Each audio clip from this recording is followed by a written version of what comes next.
Baik pemirsa, terima kasih Anda masih bersama kami di Taman Surga, tamannya orang-orang berilmu. Ini menurut Muksin, ini topik yang paling enak. Rezeki. Rezeki. Yang tadi dia udah kasih tahu, ini diincar oleh semua orang katanya gitu. Tapi mungkin saya menduga, ini baru dugaan saya Pak Kurais, bahwa banyak orang salah persepsi banyak tentang rezeki. Ya. Mungkin kita mesti kembali ke Al-Quran. Apa istilah rezeki menurut Al-Quran? Rezeki, bismillahirrahmanirrahim. Rezeki itu adalah apa yang Anda usahakan, lalu peroleh, lalu mampu memanfaatkan. Apa yang Anda usahakan, usaha Anda itu berhasil, kemudian keberhasilan itu bisa Anda manfaatkan. Saya mau beri contoh. Ini rezeki atau bukan? Sudah saya jelaskan ini, mau saya perhatikan. Satu orang bekerja dapat uang, katakanlah 10.000 rupiah atau 100.000 rupiah. Apakah apa yang diperolehnya itu rezeki atau bukan? Rezeki. Belum. Dia harus bisa memanfaatkan apa yang diperolehnya. Karena itu kita beri contoh. Seorang yang berusaha di saat mudanya sehingga kaya raya, kemudian dia meninggal, sebahagian hasil usahanya itu tidak dinamai rezeki. Karena apa yang diwariskannya itu bukan rezeki buat dia. Itu rezekinya orang lain. Waris. Jadi ukuran rezeki itu menurut Quran harus bermanfaat. Ya, harus yang dapat dimanfaatkan oleh yang bersangkutan. Usaha, hasil usahanya itu bisa dia manfaatkan. Kalau dia tidak manfaatkan, itu rezeki. Saya mau beri contoh yang lain. Mohsen pergi merampok bank. Boleh enggak diberi contoh ini? Mohsen? Boleh lah Pak Kurais. Boleh. Bermanfaat. Dia dapat banyak uang. Dia manfaatkan. Apa itu rezeki atau bukan?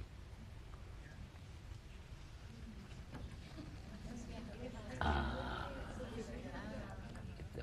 Ada ulama berkata bahwa rezeki itu hanya yang halal. Kalau ini tadi tidak halal, jadi itu bukan rezeki.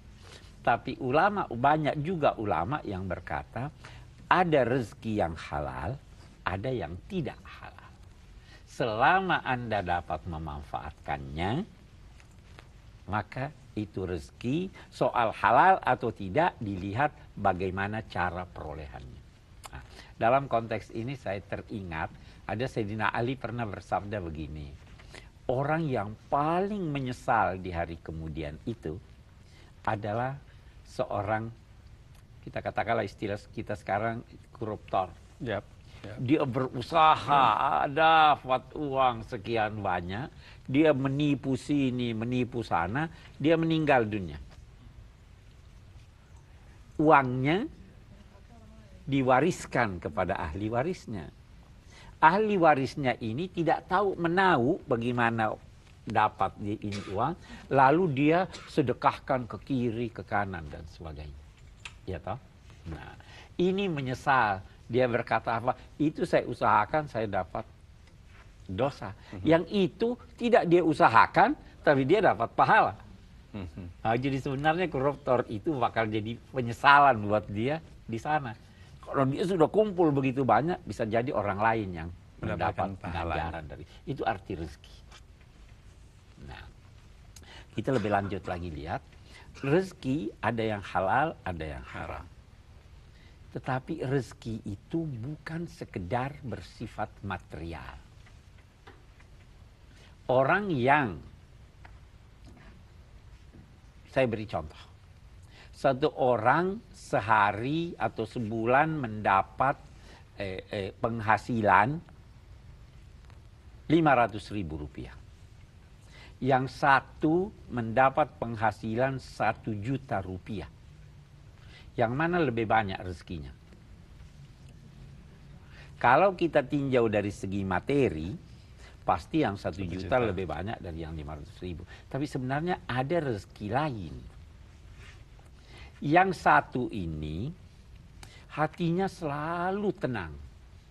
Yang satu ini hatinya tidak tenang.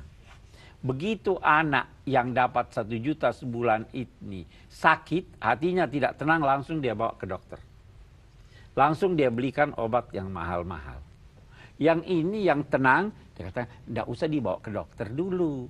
Kita belikan dia obat ini. Nah, sehingga orang yang hatinya tidak tenang bisa mengeluarkan lebih banyak uangnya daripada yang hatinya tenang, sehingga pada akhirnya bisa jadi orang yang berpenghasilan lebih kecil itu rezekinya lebih banyak daripada yang berpenghasilan banyak.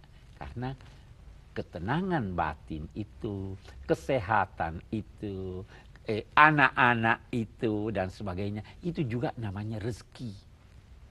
Jadi jangan pernah mengukur rezeki hanya secara material. Ada juga rezeki batiniah. Saya sedikit tentang bagaimana cara tadi. Ya. Kan kalau hasil seringkali bahasa yang digunakan ketika orang mendapatkan rezeki, entah itu uang hasil korupsi misalnya, ada orang yang kemudian mendapatkannya, ini nggak apa-apa lah, ini rezeki kita, ini sudah rezekimu, ambillah.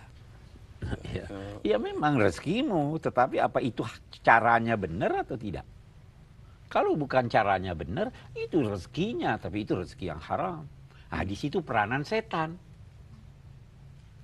Rezeki ini ada peranan Allah, ada peranan setan. Allah memberikan setiap orang porsi yang sesuai dengan kemaslahatannya. Ada orang yang tidak menyadari kemaslahatannya sehingga dipengaruhi oleh setan. Nah, orang yang, saya beri contoh lagi, seorang yang sakit akan diberi oleh dokter makanan tertentu dan kadar obat tertentu sesuai dengan kemaslahatan dia. Orang yang sakit gula, dokter akan berkata, kamu tidak boleh makan gula. Larangan itu atau tidak diberikannya gula untuk dia, itu untuk kemaslahatan dia. Orang yang sehat diberi porsi tertentu sesuai dengan kemaslahatannya. Jangan pernah mau makan obat lebih dari apa yang ditentukan dokter. Itu. Jika demikian, apa makna dari jaminan rezeki dari Allah? Allah menjamin semua. Hanya orang seringkali salah paham. Difikirnya Allah itu sifat-sifatnya seperti sifat-sifat makhluk. Saya menjamin rezeki anak saya yang bayi, saya berusaha, saya berikan pada ibu ini uangnya, dia belanja, dia suapi anak. Anak kerja enggak? Enggak. Allah memberi jaminan rezeki kepada manusia lain. Yang pertama, Allah siapkan alam raya ini, dunia ini. Ini ada rezekimu di sini. Wamshu fi manakibi wa kulu mir rizqi. Berjalanlah di seluruh penjurunya, makanlah rezekinya. Siap, dia tidak suapi Anda. Baru dia jamin lagi, yang kedua dia jamin apa? Dia jadikan Anda lapar.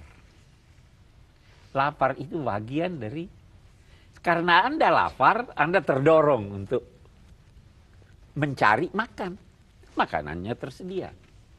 Anda dijadikan, itu ada ayat, zuyina linnasi hubbus syahawat nisa'i wal banina wal qanatiril muqantara minadz zahabi wal fiddah. Manusia itu senang kepada lawan seksnya. Ya. Karena senangnya pada lawan seksnya dia berdandan. Ya. Karena dia ingin berdandan, dia butuh untuk cari lipstick, butuh untuk bedak, butuh untuk pakaian. Ada dorongan dia untuk mendapatkan itu. Itu begitu jaminan rezeki Allah. Jadi Anda harus berusaha. Usaha Anda itu tempatnya ada. Ada tersedia, tinggal Anda ambil. Saya mau beri contoh yang lain. Beri contoh yang lain. Bagaimana caranya seseorang memperoleh buah? Itu petani langsung ambil buah? Tidak ya. Nanam dulu. Dia menanam benih, Ya. menyiram, Baik. memelihara sampai dapat buah. Petaninya yang siapkan tanahnya Bukan. sudah ada. Ya. Petaninya yang siapkan airnya tidak. Petani hanya pergi ke tanah, ambil air, dia hanya menyiram, tunggu. Bukan dia yang menumbuhkan itu. Begitu. Rezeki Allah. Ada yang tersedia, Anda tinggal cari. Baik Pak Kurais.